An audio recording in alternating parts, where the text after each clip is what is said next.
Sister, आप killer group तो call कैसे करेंगे? क्या हम हमेशा इसी तरह बैठ कर कॉल करेंगे? वो तो हमारा फ़ोन अटेंड ही नहीं कर रहे। मिस इसो जोरदार चपेट मारती है और कहती है, क्या तुम स्टूपिड हो? काफ़ी देर से तुम मेरा दिमाग खा रहे हो। मैं पहले से ही बहुत ज़्यादा परेशान हूँ, अब मुझे और ज़्यादा करना करो। टीवी पर जो 3 किलर दिखाए गए हैं वो हमने नहीं भेजे। हमारे किलर तो पहले से ही नाकाम हो गए हैं। मेरे अंदाजे में अगर हम उनको भी भेजते तो वो भी मारे जाते। हमने किलर ग्रुप के साथ कई बार रब्ता किया, लेकिन मुझे लगता है ये पैसों के बारे में था। मुझे लगता है कि ये मुझे खुद पर्सनल लेना पड़ेगा। मिस कहती है कि मुझे लगता है कि किंशु तो पता है कि हमने किलर तो हायर किया है उसको मारने के लिए। मिस कहती है, फिक्र न करो, हम सोन फैमिली हैं। जिन आज रात आप तो रंजन सिटी के लिए रवाना होना है और वहाँ पर मेरा एक दोस्त है, उनके पास जाकर आप छुप जाएं और मेरी कॉल का आप इंतजार करें। जिन कहता है, मैं नहीं जाने वाला, मैं जिनचैन शहर में आपके साथ रहने वाला हूँ। मिस कहती है कि मैं तुमसे राय नहीं मांग रही, मैं कह रही हूँ कि तुम जाओगे तो जाओगे। मुझे नहीं लगता कि आप जाने से इनकार करेंगे, आप हमारे खानदान के अलौटे बेटे हैं। जिन कहता है, ठीक है, जैसा आपकी मर्जी। जबरदस्त, अब जाओ और अपना सामान पैक करो। मिस कहती है, किंशु, मैं जानती हूँ कि मैंने एक गलती की थी और मैं इस चीज़ को तस्लीम करती हूँ।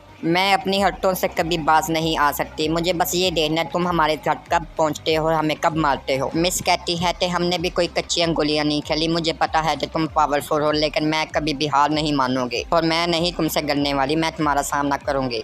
अगले सीन में हमें मिस्टर लॉन का हाउस दिखाया जाता है। मिस्टर लॉन नहाकर बाहर निकलते हैं। किंशु कहता है, मिस्टर लॉन कैसे हैं आप? मिस्टर लॉन किंशु तो यहाँ पर देखकर बहुत ही ज़्यादा हैरान रह जाते हैं। माजरत मिस्टर लॉन, लेकिन मुझे आप तो एक ज़रूरी बात बतानी है। यहाँ आने का मेरा एक खास रीज़न है। आपके बॉडीगार्डों को समझाना थोड़ा सा मुश्किल हो सकता था, इसलिए मैं खुद ही कमरे में आ गया। ठीक है मिस्टर किंशु, मैं अपने बॉडीगार्ड से बात कर लूँगा, आप फिर आसानी से यहाँ से जा सकते हैं। मिस्टर लॉन कहते हैं, जो आपने डिज़ाइन बनाया है वो मैंने देख लिया है। मिस यू मेरे पास ले आई थी। इस शॉपिंग प्रोजेक्ट में मिस यू की फैमिली भी इन्वेस्ट करना चाहती है। किंशु कहता है, जब तक आप लोग मुतमिन हैं, और इसके अलावा क्या आप अपने बॉडीगार्ड से पूछेंगे कि वो इस दरवाजे से थोड़ी सी दूर चले जाए? मैं आपसे एक जरूरी बात करना चाहता हूँ। मिस्टर किंशु, कोई मसला नहीं, मैं इन्हें अभी भेज देता हूँ। मिस्टर लॉन कहते हैं कि मैं इससे इनकार नहीं कर सकता कि हमारा लॉन खानदान का सबसे बड़ा दुश्मन सन खानदान है।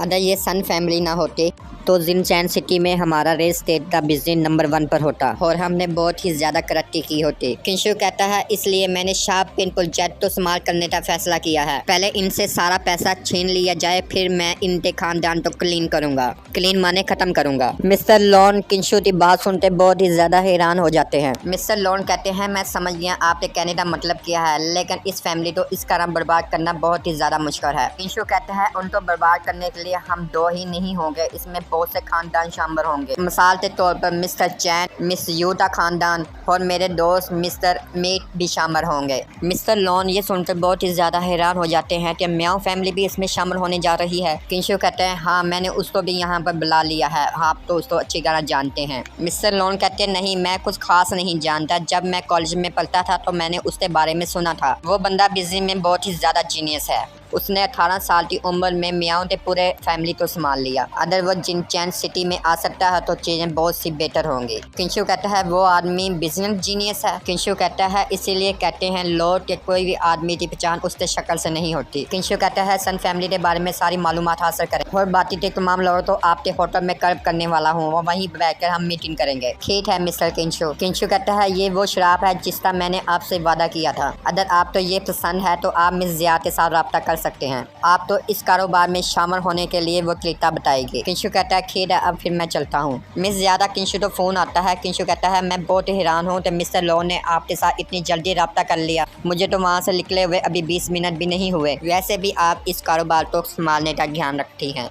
किंशु कहता है, इसके अलावा जब मैं मिस्टर लॉन से मिलने जा रहा था तो मैंने आपसे कुछ कहा था, क्या वो काम हो गया है? मिस जिया कहती है, तकरीबन हो ही गया है। इस मामले में दी गई शराइत बहुत ही ज्यादा फजूल है। अगर सन फैमिली तो इससे बारे में पता चल जाए तो क्या होगा? किंशु कहता है, इसलिए मैंने लॉन खानदान की जानिब से इनसे बात करने के लिए मिस्टर लॉन का इंतखाब किया है। मैं जानता हूँ कि वो इसके लिए काबिल हैं, लेकिन किस हद तक ये एक दूसरे के लिए बहुत ही ज़्यादा अहम है। किंशु मिस जिया से कहता है, जितनी जल्दी हो सके तो इसको ख़त्म करो, मुझे इस इंसान से कर रात तो ज़रूरत है। मिस जिया कहती है, अच्छा, मैं समझ गई। किंशु वहीं पर रुक जाता है और दीवार के पास किसी बंदे को देखता है। वो बंदा किंशु को देखकर बहुत ही ज्यादा जल जाता है। किंशु जल्दी से पीछे मुड़ता है और दीवार के पास जाता है। वो बंदा कहता है कि किंशु की आंखें बहुत ही ज्यादा तेज हैं। बंदा कहता है कि मुझे सामने वाली गली में जाकर छुप जाना चाहिए वरना ये मुझे ढूंढ लेगा।